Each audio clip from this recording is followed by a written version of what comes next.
तो बच्चों question number 11 statics का क्वेश्चन है आपका। बच्चों चैनल को सब्सक्राइब जरूर करना, क्योंकि आपको इम्पॉर्टेंट थ्योरी के क्वेश्चन भी आपको वीडियो जब डालूंगा उसकी नोटिफिकेशंस मिल जाएगी, पेपर आने वाले होंगे आप लोगों के। ठीक है, तो चैनल को सब्सक्राइब जरूर करना। क्वेश्चन नंबर 11 की तरफ चलते हैं। स्टैटिक्स का क्वेश्चन है, find out mean from the data given below दे रखा है, आपको मार्क्स दे रखा है और उसके आगे मोर देन दे रखा है और नंबर ऑफ स्टूडेंट दे रखे हैं।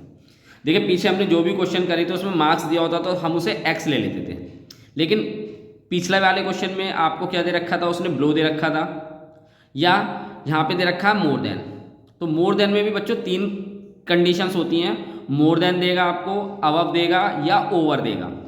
इन तीनों में से कुछ भी दिया हो तो जिसके आगे ये दे रखा है इन सबको आपको क्या करना पड़ेगा, उसका क्लास इंटरवल बनाना पड़ेगा। ठीक है, तो सबसे पहले बनाएंगे कैसे, उसके लिए आपको इन सब में अंतर देखना पड़ेगा, इन डिफरेंस कितने कितने का है, 10-10 का है। तो अगर ये लेस देन होता तो हम इसमें से 10 कम करते, लेकिन मोर देन में क्या होगा, जो इनका अंतर है उसको हम बढ़ाएंगे आगे की तरफ। जैसे ये 0 है तो इसको हम 10 आगे की तरफ बढ़ाएंगे तो कितना आएगा, 0 से 10। हर एक में 10 आगे की तरफ बढ़ाना है। इन नंबर्स में हर एक में जो भी डिफरेंस यानी 10 है उन सबको आगे की तरफ लेके चलना है। अब ये 10 है तो इसमें 10 आगे बढ़ा के चलेंगे तो 10 से 20 हो जाएगा, फिर ऐसे 20 से 30, 30 से 40, ये 40 है तो उसको आगे बढ़ाएंगे 10 तो 40 से 50, और ये 50 है इसको 10 आगे बढ़ाएंगे तो 50 से 60। ठीक है बच्चों, अब हम लेके चलते हैं मिड वैल्यू यानी x। तो वही इन दोनों को जोड़ेंगे और 2 से भाग कर देंगे। 0 और 10 इन दोनों को जोड़ेंगे तो 10 आएगा, 10 को 2 से भाग करेंगे तो 5 हो गया। 10 और 20 कितना आएगा आपके पास, इन दोनों को जोड़ेंगे 30 हो गया, और 2 से भाग करेंगे तो 15। फिर 10-10 का डिफरेंस पे ही ये बन जाएगा आपका।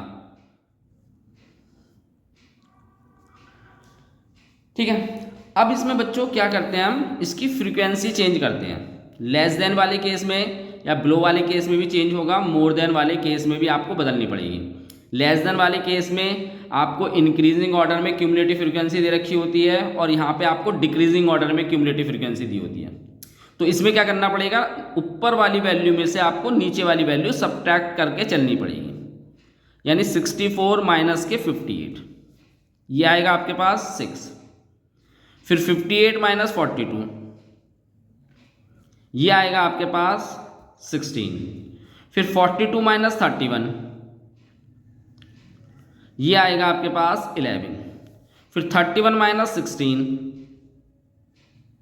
ये आएगा आपके पास 15। फिर 16 माइनस 5, ये आएगा 11। और लास्ट में आपको जो फ्रीक्वेंसी होगी वो ऐसे के ऐसे ही लिखनी पड़ेगी। लेस देन में, बिलो वाले में पहली वाली फ्रीक्वेंसी ऐसी की ऐसी आती है, और मोर देन वाले में सबसे अंतिम वाली जो फ्रीक्वेंसी होगी उसको आप ऐसे के ऐसे ही लिखना पड़ेगा।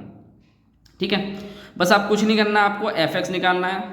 6 × 5 × 6, 15 × 16, 25 × 11, 275, 35 × 15 हो जाएगा, 525, 45 × 11 हो जाएगा, 495, और 55 × 5 हो जाएगा आपके पास 275। अब आपको इनका सम कर लेना है।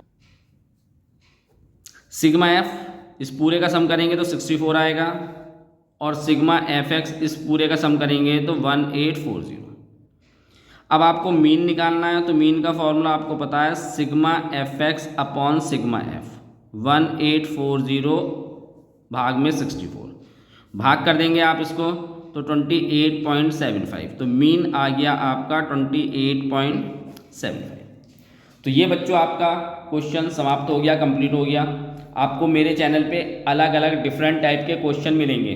ठीक है, अगले क्वेश्चन की तरफ चलते हैं।